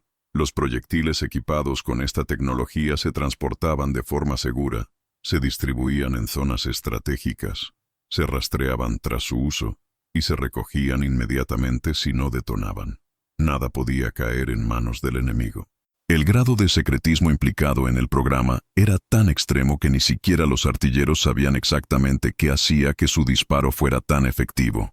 Se les daba munición especial, con un estricto control de inventario, y solo sabían que debían usarla con la máxima precisión. Todo esto para proteger el secreto que convirtió los proyectiles convencionales en sentencias de destrucción para los V1. El resultado, entonces, fue mucho más que una simple victoria militar. Fue la consagración de una filosofía, que la ciencia, la planificación y la producción coordinada, cuando se utilizan al servicio de la defensa y la libertad, pueden redefinir el destino de las naciones. El coste humano de la guerra, que ya era alto, habría sido infinitamente mayor sin la intervención de esta tecnología. Y para los alemanes, que creían firmemente en la perfección de las armas diseñadas por sus mentes más brillantes, la derrota fue doblemente amarga. No solo estaban superados, sino que se vieron superados por algo que no podían ver, comprender ni replicar. La ironía de esta historia es que la solución estaba delante de ellos, en los restos de los propios V1, en las intercepciones imposibles, en las explosiones sin impactos visibles. Aún así, eligieron creer en el sabotaje, las fallas mecánicas, la mala suerte. Nunca en la tecnología americana. Si te gusta desentrañar estos hechos, muestra tu apoyo. Dale like y suscríbete para que podamos ofrecerte contenido más detallado. Porque la siguiente parte de esta historia revelará algo aún más intrigante. Cómo reaccionaron los propios científicos alemanes cuando finalmente consiguieron un fusible VT intacto. Y lo que dijeron, nadie esperaba oírlo. Mientras los cielos de Europa se convertían en un cementerio aéreo para las bombas voladoras de Hitler, los ingenieros militares estadounidenses observaban cómo algo aún mayor tomaba forma. El éxito táctico de la mecha de proximidad VT en el frente europeo no fue solo una victoria local, sino un presagio. En el Pacífico, donde la guerra tomó contornos brutales entre islas y mar abierto, los desafíos logísticos y la supremacía aérea japonesa requirieron una respuesta a la altura, y esa respuesta no llegaría con nuevas armas, sino con la aplicación ampliada de la misma solución que había destruido los V1, la unión de tecnología, logística y escala industrial. El Antiguo Testamento había dejado de ser un secreto y ahora se había convertido en una doctrina. En menos de 6 meses, la Marina de los EEU comenzó la incorporación masiva de mechas en su artillería antiaérea naval, y el impacto fue inmediato. En el Golfo de Leyte en 1944, los cruceros y destructores estadounidenses, antes vulnerables a ataques suicidas kamikaze, comenzaron a registrar tasas de impacto que desafiaban todas las predicciones. Los aviones japoneses fueron destruidos a cientos de metros de las cubiertas, a menudo antes incluso de entrar en rango visual. La tasa de efectividad de las defensas antiaéreas aumentó entre un 300% y un 400% en algunas flotas, alterando completamente la dinámica de las batallas navales. El comandante de la Fuerza de Tarea 58 informó que, por primera vez en la guerra, sentía que los barcos estadounidenses estaban un paso por delante de los cazas enemigos. ¿El secreto? Proyectiles, pensaron. El radar localizó la amenaza, los datos se procesaron, y los proyectiles, ahora inteligentes, explotaron ante la más mínima señal de proximidad. Esto redujo el tiempo de respuesta de segundos a fracciones de segundo. En un entorno donde la distancia entre la vida y la muerte se medía en metros y milisegundos, este detalle lo era todo. Para el alto mando japonés, la medida fue desastrosa. Los pilotos entrenados para ataques a baja altura y maniobras evasivas vieron cómo sus esfuerzos se derrumbaban ante un muro invisible. Muchos ni siquiera se acercaron a la flota. Un informe japonés interceptado en febrero de 1945 describía las defensas estadounidenses como impenetrables, guiadas por algún tipo de ojo mecánico. Y eso no era ninguna exageración. El éxito europeo había alimentado la maquinaria bélica estadounidense con aún más recursos. Las fábricas de munición fueron reconvertidas para producir exclusivamente proyectiles con fusibles VT. El ejército y la marina compartían ahora bases de datos de rendimiento, creando modelos predictivos que determinaban qué regiones de combate requerían más proyectiles, qué altitudes de detonación eran óptimas, e incluso cuál era la tasa óptima de distribución por buque. El resultado fue una ofensiva logística sin precedentes. En Iwo Jima, se estima que más del 50% de los aviones japoneses derribados fueron destruidos por la artillería BT antes de poder completar sus trayectorias. Y en Okinawa, donde los kamikazes causaron pérdidas brutales, las espoletas permitieron a los barcos dañados seguir luchando, protegidos por sus propias defensas internas, sin depender únicamente de la cobertura aérea.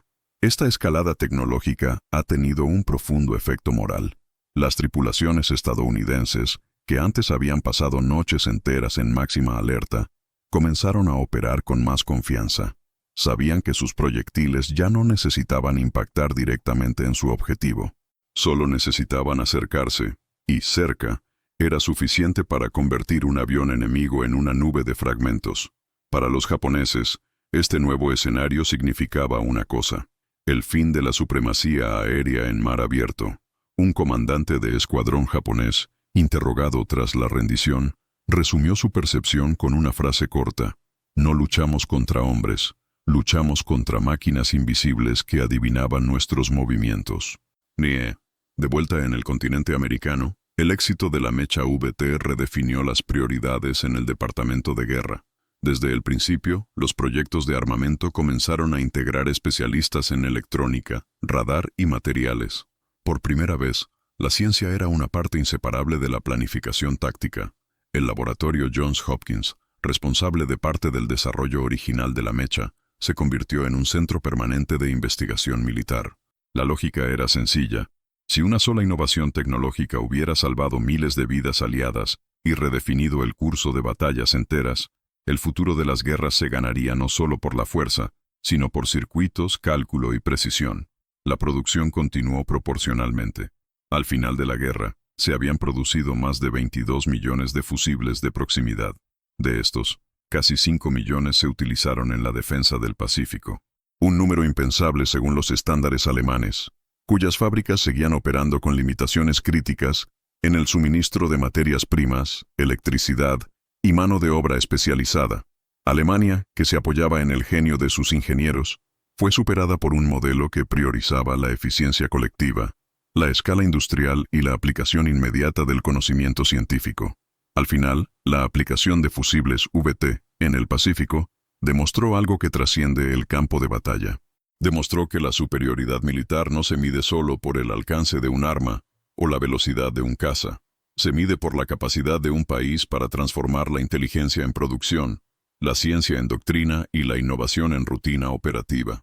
La Marina de los Estados Unidos, uno de los mayores beneficiarios de esta tecnología, comenzó a considerar la electrónica como un pilar esencial de su fortaleza, una mentalidad que influiría en todo el aparato militar estadounidense durante décadas. Si los V-1 en Europa fueron las primeras víctimas de esta revolución, los kamikazes en el Pacífico fueron la última advertencia de que, en el nuevo siglo, el valor no sería suficiente. Requeriría conocimiento, planificación y producción en masa. Y así fue como una innovación desarrollada en secreto para proteger el territorio británico acabó convirtiéndose en un punto de inflexión global, redefiniendo no solo quién ganaría la guerra, sino cómo se librarían las siguientes. Pero incluso frente a este dominio, quedaba una pregunta que flotaba como humo tras el impacto. ¿Qué dijeron los científicos alemanes cuando finalmente descubrieron el secreto? La respuesta, que llegaría tras la rendición, seguiría siendo más impactante que cualquier explosión en los cielos sobre Londres.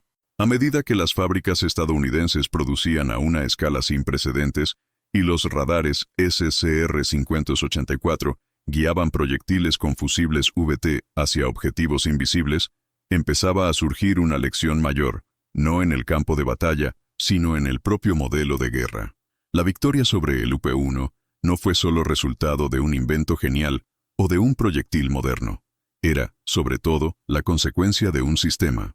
La maquinaria de guerra estadounidense funcionaba como un organismo colectivo, donde científicos, ingenieros, trabajadores, soldados y administradores cooperaban bajo una lógica industrial basada en la eficiencia, la repetición y la escala.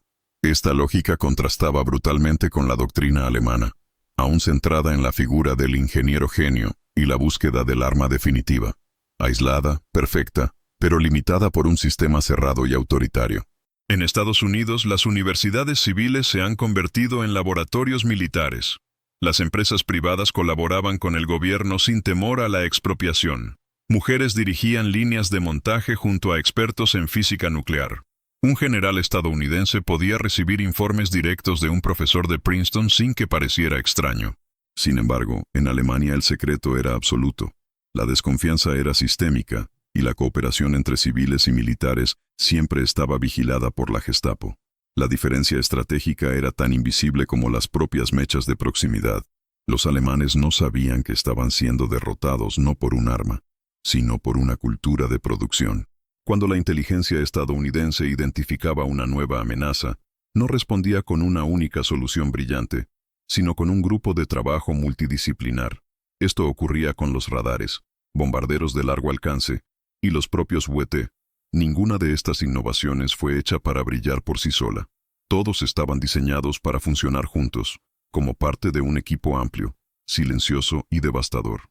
El modelo estadounidense valoraba el error, probaba hipótesis, reconfiguraba las líneas de producción en tiempo real y aceptaba críticas técnicas.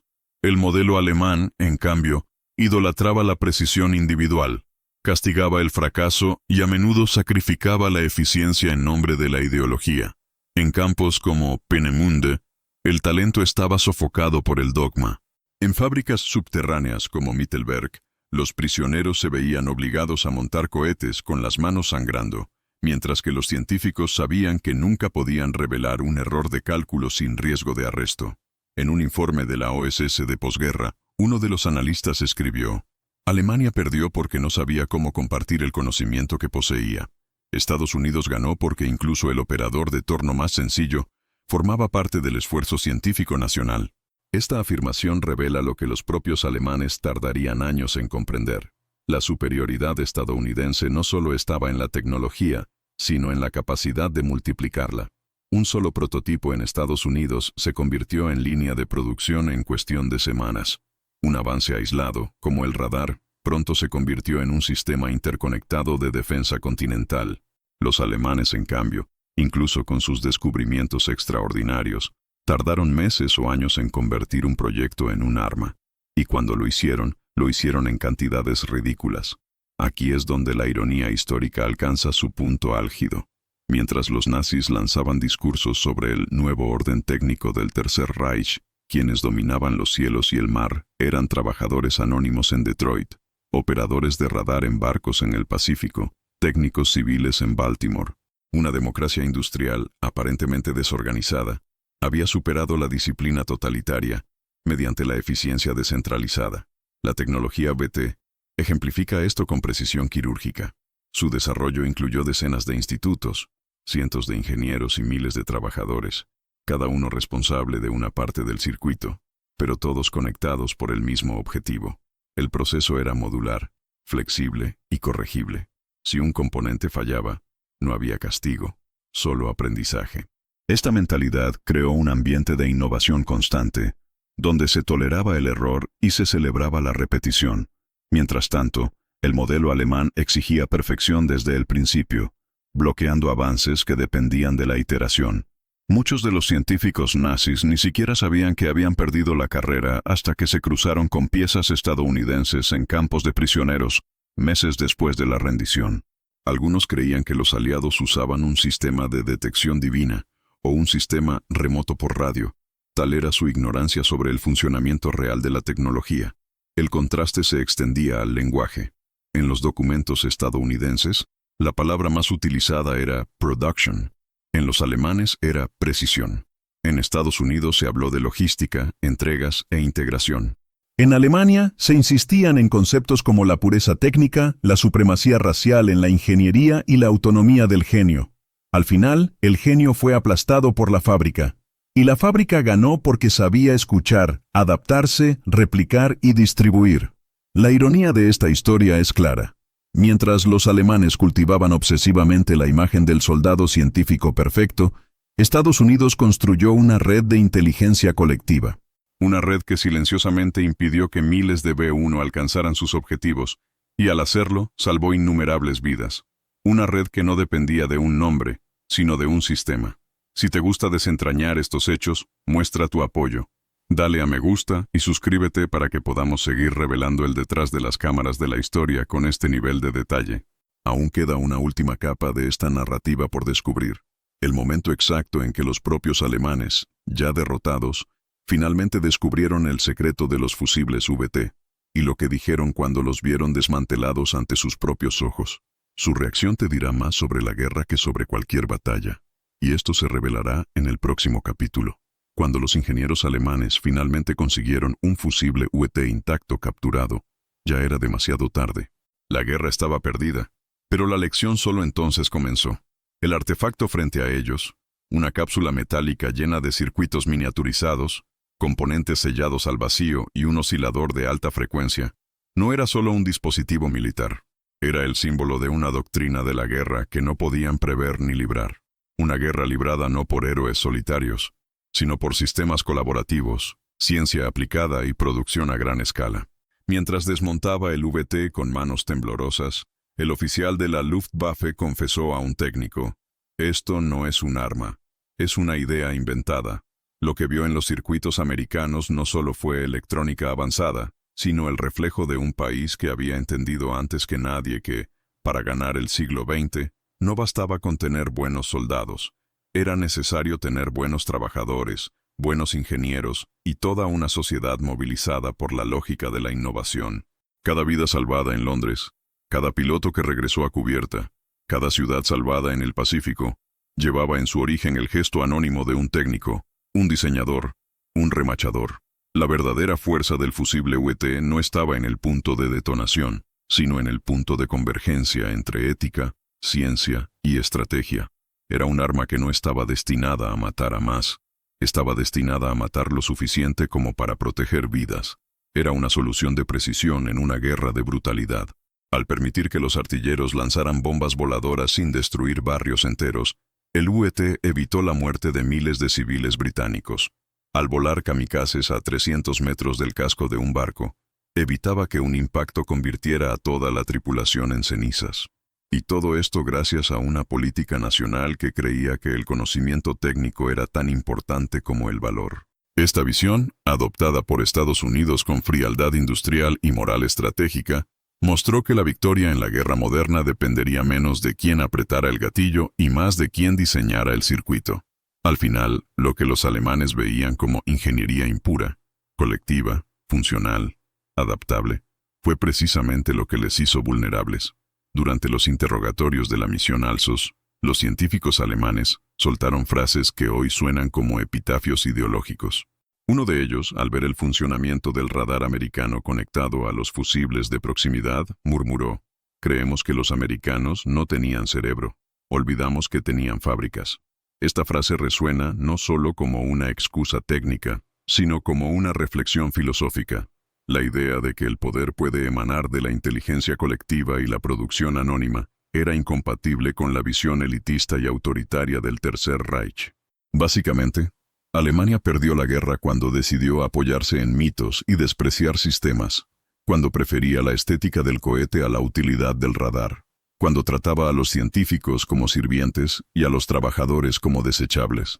La historia del fusible BT es, por tanto, más que una crónica de victorias tecnológicas, es una alegoría moderna sobre la fuerza moral de la ciencia aplicada.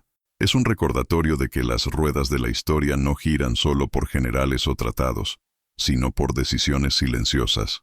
La elección de invertir en investigación, poner a prueba hipótesis, confiar en la lógica en lugar de la retórica. Lo que comenzó como un proyecto de defensa nacional británico, con humildes pruebas en el desierto de Nuevo México, terminó como una revolución global en el arte de la guerra. Y, aún más importante, dejó como legado un paradigma, que la ingeniosidad, combinada con ética y organización, no solo puede ganar batallas, sino reescribir los valores de un siglo. Al final, el verdadero impacto de la VT no fue en los V1. Se trataba de cómo las naciones llegaron a entender el poder. En lugar de definirse por músculo o mito, la potencia ha llegado a calcularse en fórmulas, escalas de producción y circuitos milimétricos. Una victoria que comenzó en un laboratorio y terminó en los cielos de Europa y el Pacífico. Pero antes de concluir, hay una última estadística que ayuda a entender la magnitud de esta transformación. Los alemanes nunca lograron desarrollar un equivalente funcional al VT, y, según los registros de inteligencia aliados, ni siquiera entendieron su principio físico hasta la rendición completa. Esta ignorancia no fue accidental. Fue el resultado directo de un sistema que eligió el culto al genio por encima del respeto al equipo, y con esta elección sellaron su destino. El verdadero arma secreta de la guerra no era el proyectil, fue la mente colmena la que lo hizo posible. Y es esta mente, invisible como la mecha misma de la proximidad, la que ha redefinido lo que llamamos superioridad militar. El 8 de mayo de 1945, cuando Alemania finalmente firmó su rendición incondicional, el mapa de Europa era solo la superficie de un colapso más profundo, el colapso de una ideología que creía que el genio y la disciplina bastarían para ganar una guerra global. La derrota del Reich no vino solo desde los cielos o las playas de Normandía. Se sellaba en laboratorios civiles, en fábricas gestionadas por trabajadores comunes y en líneas de producción que no paraban ni un solo día. La tesis de este relato se confirma en cada mecha VT que explotó en el momento exacto, en cada B-1 que se estrelló sin impactar en Londres, en cada oficial alemán que revisó informes con ojos vacíos de respuestas. Fue la inteligencia industrial estadounidense, fría, funcional, invisible, la que enterró el mito de la invencibilidad tecnológica del eje. Y lo hizo sin pancartas, sin discursos propagandísticos, sino con estadísticas, integración y la silenciosa creencia de que la producción en masa es más letal que cualquier promesa de perfección. La Segunda Guerra Mundial enseñó no solo sobre el valor, sino también sobre la proporción. La logística ganó a la ideología. La ingeniería colaborativa ha conquistado al cientificismo jerárquico. Y sobre todo, la estrategia ganó al instinto. Al final, lo que definió la guerra no fue el calibre de la bala, sino la velocidad con la que podía replicarse, ajustarse, distribuirse y dispararse al mismo tiempo que el radar. El verdadero campo de batalla era la fábrica, y el verdadero arma secreta, como hemos visto, era la capacidad de organizar miles de mentes y manos bajo la misma ecuación. Eficiencia, plus escala, plus inteligencia, plus victoria. Esta lección va más allá de la historia militar. Sirve a cualquier sociedad que aún cree en el poder de un solo genio, a costa de la fuerza de un equipo. Nos recuerda que la repetición precisa es más poderosa que la invención por sí sola, y que, al final, ganar requiere mucho más que talento, requiere método. La sentencia que cierra este viaje no provino de un general aliado, sino de uno de los oficiales más brillantes del Estado Mayor alemán, interrogado en 1946. Al mirar los registros de producción estadounidenses, declaró: "Nos derrotaron camiones, no soldados". Esta confesión no es solo un epitafio de la Wehrmacht, es una ironía histórica que resume todo lo que has visto en este vídeo. Si este contenido te ha parecido lógico, ayuda al canal a seguir revelando los bastidores ocultos de la guerra. Deja tu amor, apúntate para apoyar la investigación y la búsqueda de la verdad histórica, y toca la campana para no perderte el próximo hecho histórico devastador. Y en los comentarios, di, ¿cuál fue el dato más impactante que descubriste en esta historia? No te vayas todavía. Escucha la próxima historia real que aparecerá en pantalla. Recuerda siempre, la logística determina la estrategia. Mira el siguiente vídeo aquí en el canal con otra historia increíble.